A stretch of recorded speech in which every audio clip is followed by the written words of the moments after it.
Family living educators Teri Halvorsen and Faye Malek were part of a University of Wisconsin cooperative extension team that developed an easy online tool for employers to survey their employees.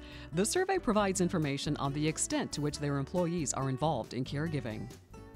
The survey measures a multitude of things for caregivers. First of all, how many caregivers are on a work site? We find that employers are so intrigued by the percentage, never really knowing that this many employees have these extra responsibilities of caregiving. So ultimately, what percentage of the workforce is a caregiver? It also identifies the types of assistance that are that the caregivers are providing. It could be paying bills, grocery shopping, taking to doctor's appointments, whatever.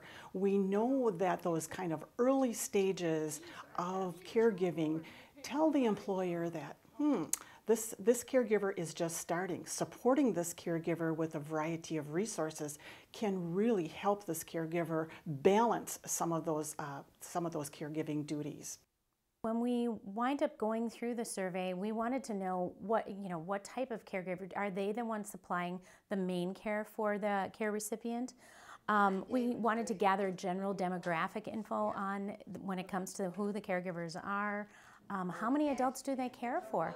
Is it for both of their parents? Is it for a spouse? What's involved with that? What are the living arrangements? Does the person live with them? Do they have to go to a care facility? Do they have to travel a great distance?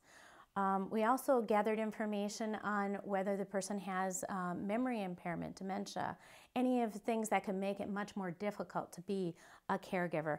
And then finally, we asked them about impacts on their employment. Has it affected them from being absent, arriving late, having to leave early? What types of things does that really entail? So we find that the information benefits employers because they are then able to provide the employed caregivers with a lot of information, community resources. They can look at their benefit packages to see how they can best help their employees, because ultimately employers want to help their bottom line and they want to keep those valuable employees there.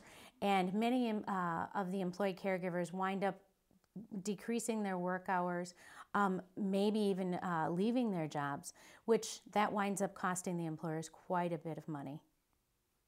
Employers can access the survey in two ways. The beginning part of that is by going to the e-extension website, and the survey process is housed there.